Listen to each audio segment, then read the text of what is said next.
All right, today I'm working on a dry run of our inductive automation ignition training that's happening, which there are a few seats left for. So check out the description if you're interested in some training in Roanoke, Virginia. Let me speed this up really fast and explain what we're going to be doing. This is our smart manufacturing trainer that has all the advanced data doodads that everybody's talking about for the factory of tomorrow. So it was a good foundation for building out an ignition training. And while I was out at Ignition's community conference, they were simulating an anodizing line, and I decided to bring it back. So depending on which colors it dips in, you end up with a different color product. Now I couldn't go just off of that, so I had to go overkill and I had to add level sensors, pumps, mixers, and all types of fun stuff to it. The one thing I think that makes our training a little unique from a lot of the trainings is try to make them really practical. Like even here, I mean, most people have already told me, hey, Tim, you've gone way the frick overkill on what you're doing. But that's what we do. And then we try to make it as much like you would see out in the field. So we're going to start with just one of these tanks and we're going to try to build out just that one tank. Well, because once you have one done, it's easily to, duplicate it, replicate it, and make it a million times larger. But we want to make one section as feature rich as possible. So what I've done is I went ahead and completely reset my ignition so it's just like it is when you install it, because I want to make sure there aren't any unexpected speed bumps in it. And I'm actually going to run 8.3 during this. That's the latest version of Ignition, and Mary Bruce is going to run 8.1. And we're going to go ahead and log in, which I went to localhost 8088. We'll hit that login button. So here on the left side, I'm going to go into connections, and then I'm going to create a connection. And this, I wish they would shove this one down. The first one is the Allen-Bradley ControlLogix Legacy driver, but we don't want the legacy driver. We want the Allen-Bradley Logix driver down here. And then we're going to hit next. And I am going to call this, well, what am I going to call this? I'm just not going to be creative this morning because I haven't even had a full cup of coffee. I'm going to call this the ControlLogix because that is a ControlLogix PLC. Kind of going back to the argument the other week, could I have done this with simulators? Maybe, but also you're not going to use a simulator when you get out in the field. So no, it's real PLCs. And then my host name, I'm going to enter 192.168.20.124. And we'll create a device connection. And what I always love about Ignition is immediately we know, is it working, is it not working? Well, it's 100% working because it says connected there. And that's all I'm going to do in Microsoft Edge for now. So the next step of this is to go to our designer launcher.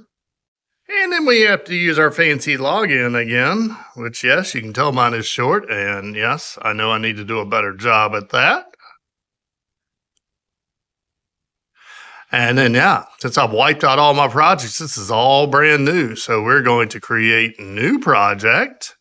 And I'm just going to call this my first program. And there's lots of cool things we could do here, but I'm going to leave everything at the default because I believe that is what you'll do your first time. Then next over here in Ignition, what we've done is we should be able to make a program for each person. And so, y'all are watching it lively tested here. Lively tested? Is that what you would call it? Then I should be able to right-click Mary Bruce and copy Mary Bruce. And then I should be able to right-click SCADA 101. Ooh, and, well, I thought I'd just be able to paste it. Do we paste with configuration? Let's try it.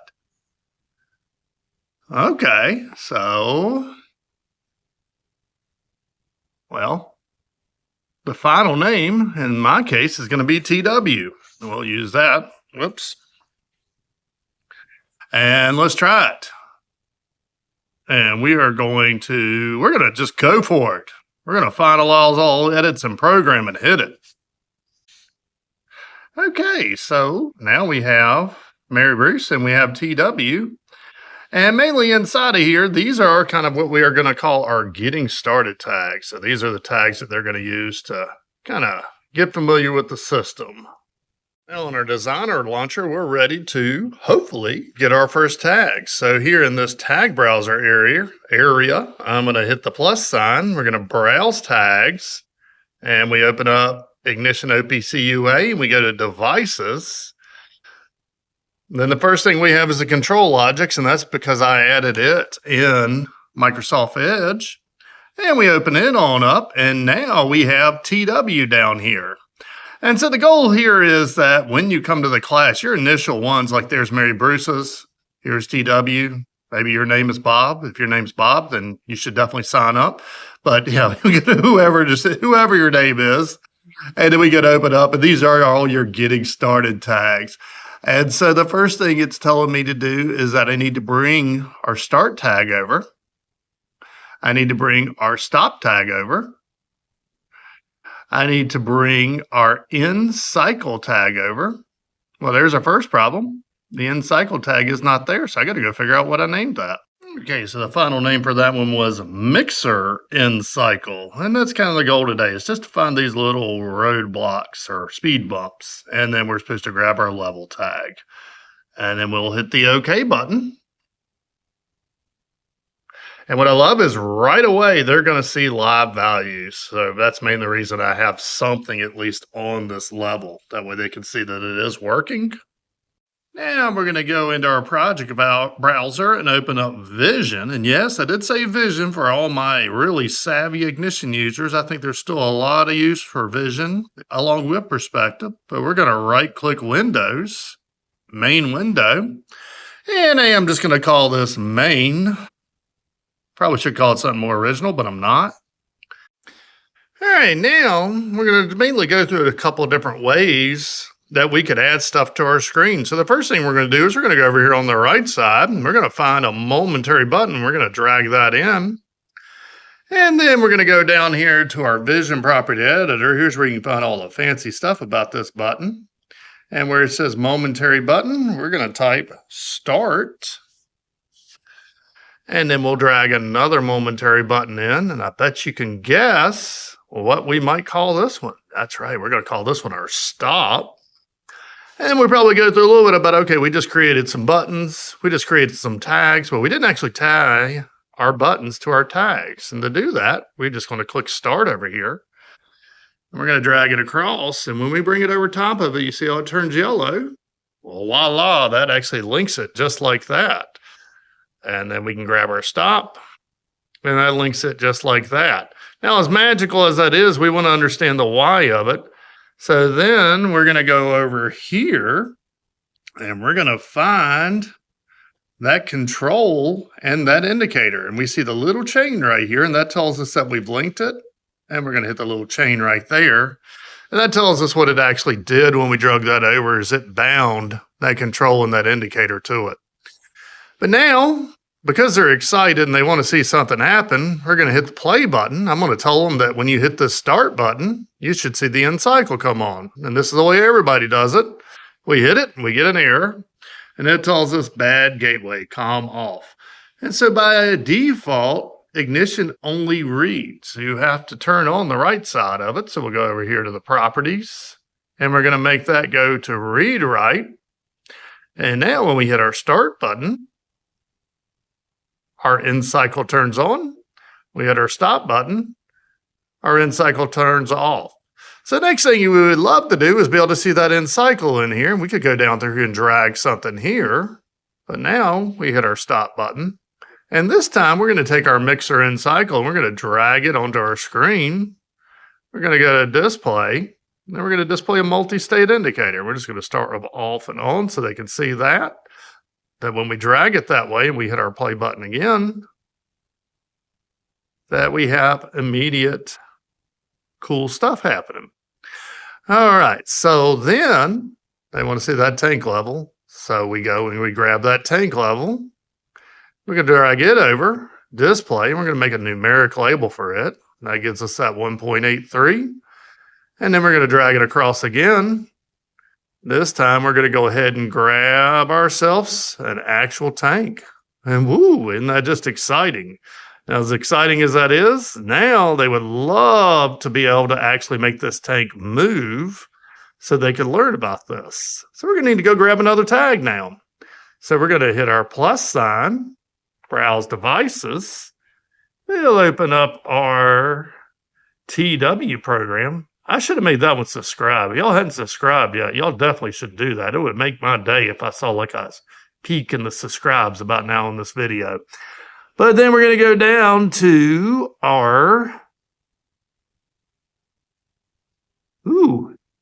it is not where I thought it should be. So apparently I need, there it is. I just couldn't do my ABCs. I should have sang for y'all. We got a simulation mode here. We're going to bring that over. We're going to click OK. And, you know, this can stay right over here. And this is a good opportunity for them to learn this. Is I put a 1 in that simulation mode, then that is going to make our tank slowly move. That way they can start learning about how the tank operates or how all the little doodads happen on it. Now, the next thing that they're probably going to be like, we're not really using a lot of the tank is, yeah, it's only going up to 8 foot. This is an 8 foot tall tank. And so we need to go find our capacity over here. We're going to make that 8. And, you know, we got about a 50-50 shot, it seems like, on whether people look at this and think, well, that's a really clunky tank simulation. And we hope they see it. But, you know, honestly, it is about 50%. But you guys definitely saw that we had a clunky tank simulation. So now what we're going to do is we're going to learn about our tag groups. And we have our default tag group, and its rate is 1,000 milliseconds. And we'll talk a little bit about through that, you know, we don't want to pound every tag, but this would look a lot nicer if it was faster. So then we're going to hit the plus sign for a new tag group, and I'm going to call this my 100 ms, which I bet you can guess how many milliseconds this one's going to be. 100 ms. And we'll hit OK. And now we want to go find that level tag right over here. We'll give it a fancy double click. And in our tag group, we're going to change it to a 100 ms and click OK. And whoa, look at that smoothness we got now. Now, Mary Bruce is way the frick ahead of me, so she has her order list, which is currently empty in order status, and all her fancy stuff done. So I'm going to load some sample data. And when I do that, she's got to order her numbers in hers. So we need to run a white part, a magenta part. That's always fun to say, a yellow part. So we'll go over here, and we're going to start the anodizing cycle. We see the robot moving around there, and we can see that it's running and dropping and doing all types of fun stuff here. And once that order's done, whoops, yep, because I only needed one of those, so it's going to drop that order out, and now it's going to start running magenta. Magenta, that is a fun word to say. Now, also at the end of this cycle, we are doing a vision inspection on this. So I got the vision camera all set up, and hopefully we have a good part. So we probably will see this wiggle slightly when it comes around. There it goes. You saw the graininess change, and we have a happy part. And yeah, what color shirt should we paint? So it's going in and getting ready to drip in the red. My shirt color changes to red. Yeah, it's going to turn to yellow. And yep, we got a nice little yellow part. So incredible job by Mary Bruce. And yeah, check out the description. Well, we'll have a link to the course in January.